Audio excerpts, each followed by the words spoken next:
జై శ్రీమన్నారాయణ. ప్రియ భగవద్ బంధువులందరికీ కూడా అనేక మంగళాశాసనలు తెలియజేస్తూ మనందరికీ కూడా దీపావళి పర్వదినం గురించి అనేక అపోహలు రావడం ద్వారా పంచాంగాలలో ఇచ్చిన దాన్ని పక్కన పెట్టేసి ఇతరత్ర ఎవరి ఇష్టానుసారం వాళ్ళు చెప్తున్న దాన్ని దృష్టిలో పెట్టుకొని యావత్ ప్రజానీకం అనేక ఇబ్బందులు ఎదుర్కొంటున్న సందర్భంగా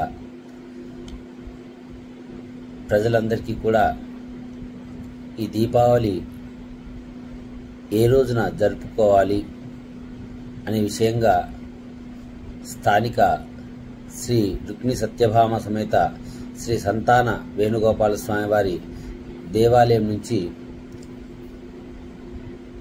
ఈ యొక్క సందేశాన్ని మీకు ఇవ్వడం జరుగుతుంది. తేదీ 20/10/2025 సోమవారం ఉదయం దీపావళి పర్వదినం ప్రారంభమవుతుంది.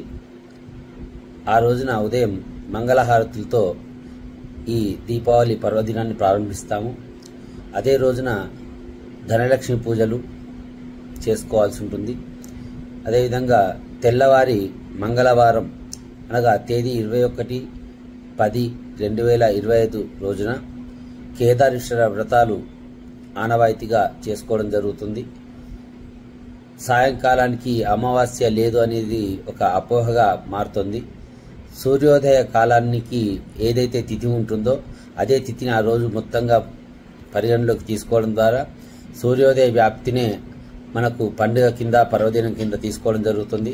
కావున సాయంకాలం ఎవరైనా ఈ కేదారేశ్వర వ్రతాలు చేసుకోదలుచుకున్నట్టయితే నిస్సంకోచంగా చేసుకోవచ్చు. రాత్రి 10-11 గంటల వరకు కూడా చేసుకోవచ్చు. ఏ విధమైన అడ్డంకులు లేవు.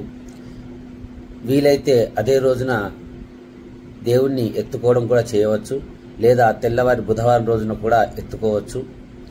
అదేవిధంగా కొత్త అల్లుళ్లను ఇండ్లకు తీసుకొని రావచ్చు, కట్న కానుకలు సమర్పించవచ్చు. కానీ కొత్తగా నోములు పట్టేవారు, అదేవిధంగా పడిపోయిన నోముల వారు ఈసారి స్వాతి కార్తె రాని సందర్భంగా ఇవి చేసుకునేందుకు లేదు. కావున భక్తులందరూ కూడా యావత్ ప్రజానీకం అందరూ కూడా దీన్ని గమనించవలసిందిగా కోరుచున్నాం. మీడియా ద్వారా మీకు ఈ సందేశాన్ని పంపిస్తున్నాం. జై శ్రీమన్నారాయణ.